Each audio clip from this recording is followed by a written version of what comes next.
Hey guys, what's up? I got Ty the Mortgage Guy here with me, and we are going over the VA loan. This is a part of our loan series where we're going to talk about all the loan products and give you a nice overview about qualification requirements and everything you need to know to have the basics about each loan.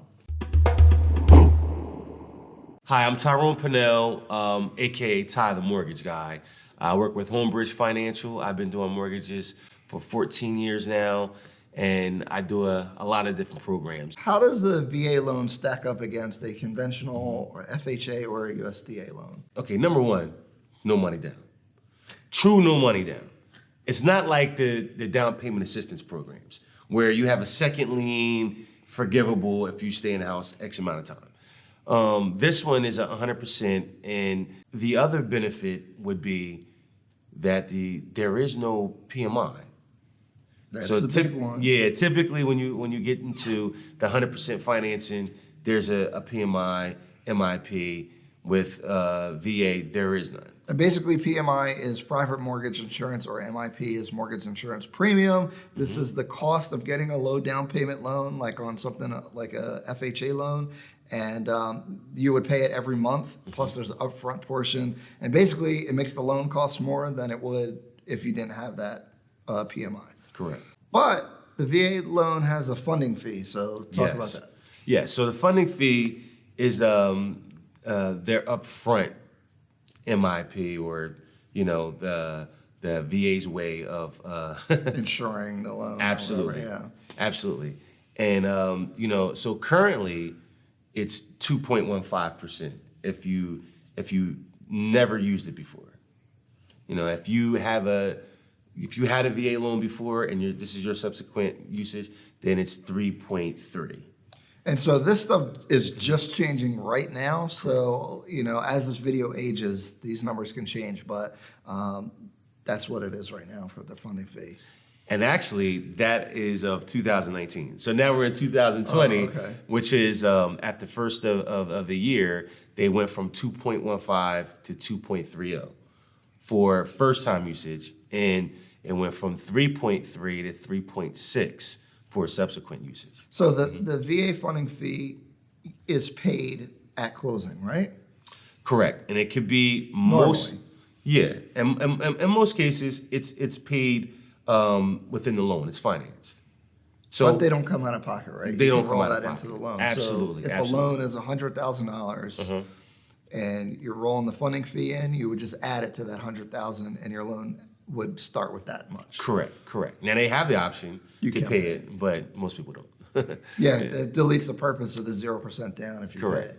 So for disabled veterans, if you have a 10% status or more, then you're not entitled to pay the funding. They waive the funding fee. They right? waive the funding fee. Absolutely. So if you have 10% disability or more, no funding fee, which is even better. So then there are no additional loan costs then, basically. Basically. Because the VA funding fee is the only cost to the loan. Correct. Compared to FHA, which has mortgage insurance plus upfront mortgage insurance and stuff like that. And that's VA. That's the only VA cost of the loan. Yeah. So There's other closing costs. Yeah, absolutely. All right, so the big question everybody always asks is, what is the minimum credit score? So VA doesn't have a minimum credit score, but the lenders do. So it's important to know that VA doesn't lend money. It's They guarantee the loan, right? Exactly. They guarantee the loan. They guarantee 25% of the loan. So, the banks typically want 620. Most lenders you talk to, they're going to want a 620 score for VA. Some say 640. There's some that advertise slightly lower, but it's case by case, because then they might have to do like a manual underwrite. So they might go down to 580. I've seen that. I've actually closed a couple under 620. But there's exceptions. So you need to have like money in the bank. And, Yes. Some kind of reason why they would go below that. But it is possible Correct. to go below the 620. Correct. And they call them like compensating factors. That's right. So, if there's not a big payment shock from where you're at now to the house that you're trying to buy, if your debt to income ratio is lower than the maximum, then you that's something too. So let's get into debt to income ratio, because that's a major qualification factor, is your that DTI or debt to income ratio. What is there a standard DTI for the VA? For the debt to income ratio overall, your overall debt, you're looking at 45%. That's the standard, the typical standard in the industry. So if you don't know what debt to income ratio is, I have a video about DTI. I'll link it in the top corner, wherever it goes. Yeah, and I'll just tell you real quick. So what you want to look at is your gross, your monthly gross income versus the liabilities that you pay on credit and the new anticipated mortgage. So all that, let's just say if you put out $1,000 in credit cards, car payments, everything on credit, then you have a $2,000 mortgage. That's $3,000 in debt you have a month. Now, if you make $6,000 a month, which is $72,000 a year, Your mortgage could be 45% of that minus the payments. Exactly. Cool. So that's what you want to kind of focus on when it comes to that. All right, Ty, so go into some of the other qualification requirements for the VA loan. Only the veteran or the spouse of a veteran can obtain a VA financing.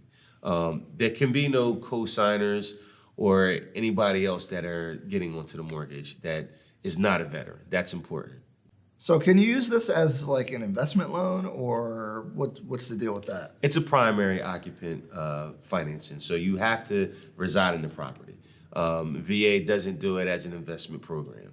But you can buy up to 4 units. 4 units, correct. So you can do a multifamily property, but you still have to reside there, and you can rent out the other units.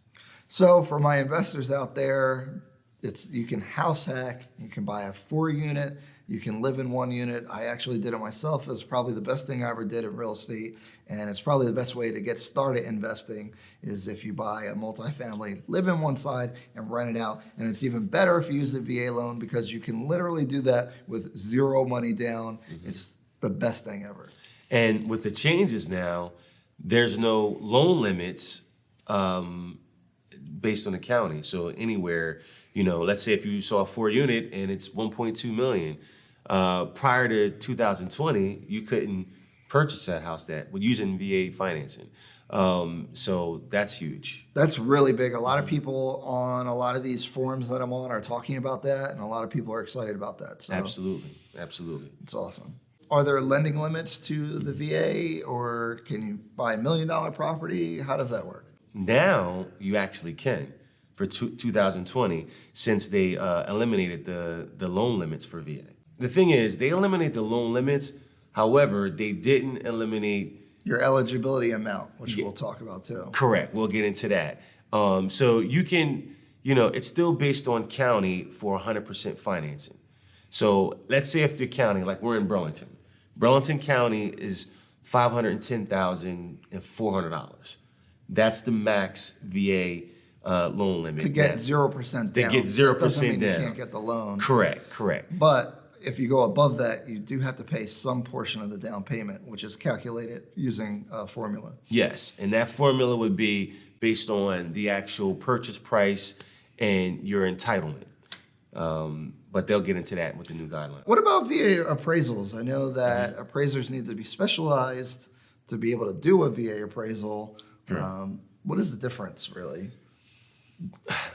Okay, so the biggest difference with VA appraisal process is that VA has their own appraisers. So it's not like an appraisal management company. When you're dealing with FHA or conventional, you go through an appraisal management company.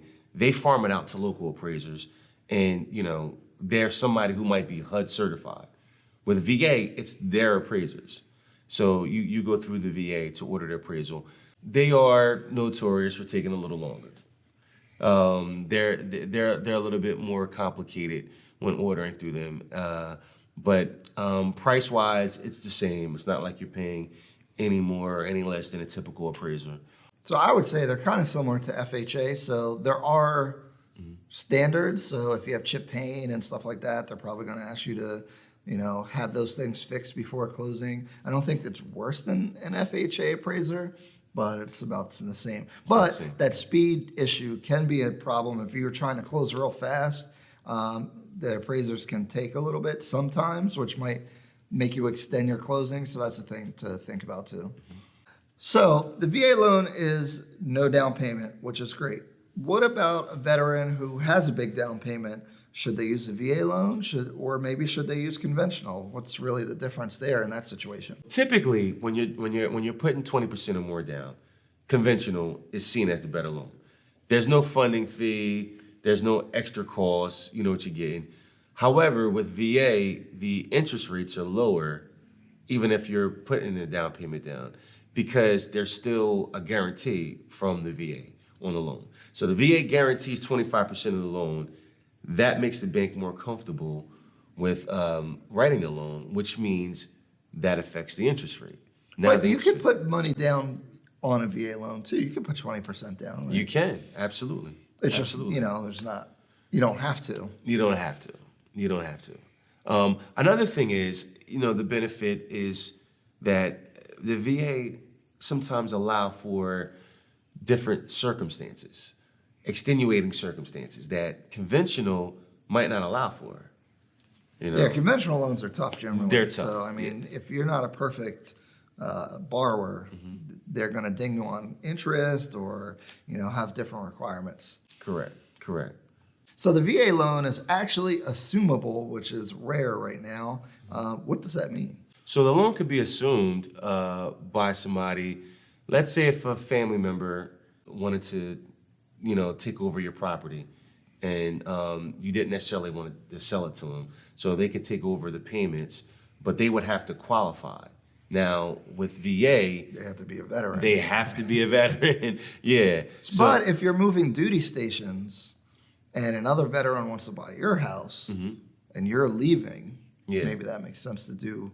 Absolutely. I know mathematically the assumability will really help you if interest rates increase a lot, right? So if interest rates go to 6% and you have a 3% mortgage, there's a value to that. So if another veteran wants to buy your house, you can get them a lower rate and maybe pocket extra money for the rate difference. So that's really the benefit. Right now, it really doesn't matter, but if ever rates go up, that assumability on the VA loan will be very beneficial, and it's important for you to know that because you can make a better decision financially if you're looking at moving. Correct.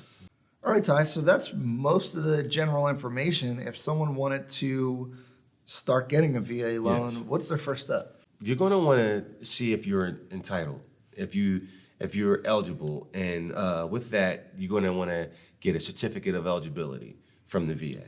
Now, you can contact your loan officer, and they can walk you through it, or actually order your certificate of eligibility. That's the first thing. You need to know that. And in order to get the certificate of eligibility, or COA, you're going to hear that a lot. COA. You're going to want to have your DD-214. That determines your entitlement. And your income docs, basic income docs, tax returns, W-2s. If you're retired, there's some kind of award letter, whether it be from VA, Social Security, a pension. Yeah, you should have disability award letter, Correct. stuff like that. Correct. Yeah. So your award letter, maybe 1099s, they might ask for, and 2 forms of ID. Now, do I need all the stuff before I call my loan officer, or can I call them? And what do I do? I would say the right course of action is to have all this together, because when you talk to somebody, they're going to ask you these questions, and if you don't know it, it's going to make the decision kind of hard. All right, guys, hopefully this information was helpful. If you have questions, you can reach out to me or Ty directly. Our information will be in the description box. And please like and comment if you got any value out of this video. It helps us make more of this type of content to help you guys out. So we'll see you guys later.